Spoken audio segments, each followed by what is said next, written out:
Kita berangkat dari sebuah ayat ya, yang dimana Allah Azza wa Jalla berfirman, Ad'uni astajib lakum. Sebuah ayat yang menggambarkan ada sebuah janji dari Allah Subhanahu wa taala.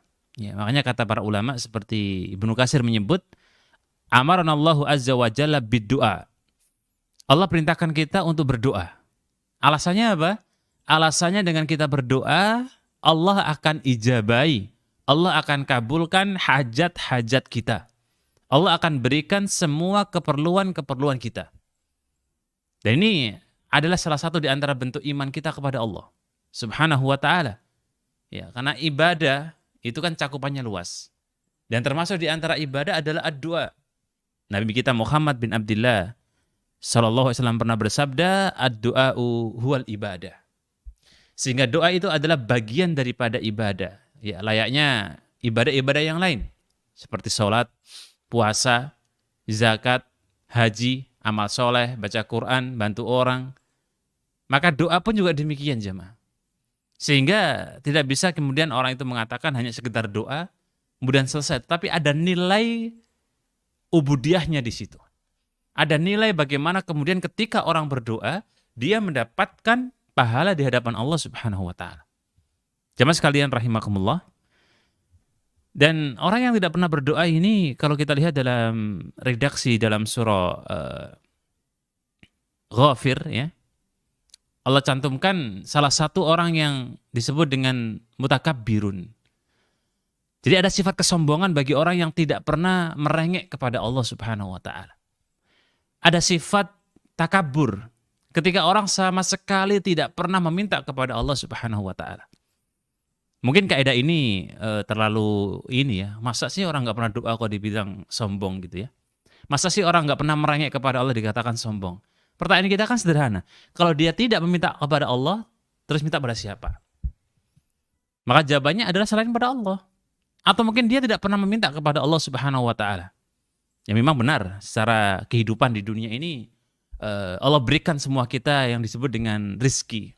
Mau yang fasik, mukmin, munafik, fajir, semua Allah berikan rezeki. Jadi ada 4 hal yang sudah Allah gariskan. Mau dia kafir, mau dia muslim, mau dia soleh, mau dia toleh, mau dia orang munafik, mau dia orang taat. Allah berikan 4 yang itu sudah pasti. Pertama masalah rezekinya. Jadi nggak usah semacam kayak iri atau kemudian kita hasad dengan orang sebelah kita yang kayaknya kok rezekinya ngalir, lancar. Kita sudah punya jatahnya. Jatah kita sekian, jatah fulan sekian, jatah si fulan sekian, itu sudah ada takaran masing-masing. Jadi kecemburuan atau bahasa dalam hadisnya hasad itu hanya sekedar merusak hati kita. Ya. Yang kedua, Allah sudah gariskan ajal kita masing-masing. Jadi meninggal di mana, kapan, itu Allah sudah tetapkan. Kemudian ada sakiyun, yang ketiga. Allah berikan ya rasa kita nggak suka, kadang-kadang sedih, kadang-kadang nangis, kadang-kadang susah, itu ya itulah kehidupan. Wasa'idun, dan juga ada rasa bahagia. Kadang-kadang kita senang, kadang kita tertawa, besok kadang kita menangis. Itu sudah Allah gariskan semua. Jadi dari 4 ini ada satu yang menarik terkait dengan masalah rezeki. Kadang-kadang orang mengatakan begini, saya nggak doa juga kaya misalnya gitu ya. Saya nggak doa juga dapat kehidupan, saya nggak meminta juga saya diberikan rezeki. Ya karena Allah sudah takdirkan kita dapat rezeki. Tapi ayat yang akan kita baca ini semoga menjadi sentilan untuk kita, menjadi waspada kita terhadap hal ini. Ketika Allah Azza wa Jalla berfirman, Innal ladzina yastakbiruna.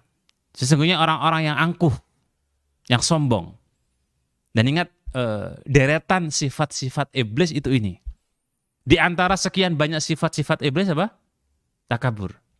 Nah, sifat takabur itu salah satu Allah abadikan an ibadati, di antara sekian ya orang-orang yang sombong ketika dia beribadah adalah orang yang tidak meminta kepada Allah Subhanahu wa ta'ala, tidak berdoa.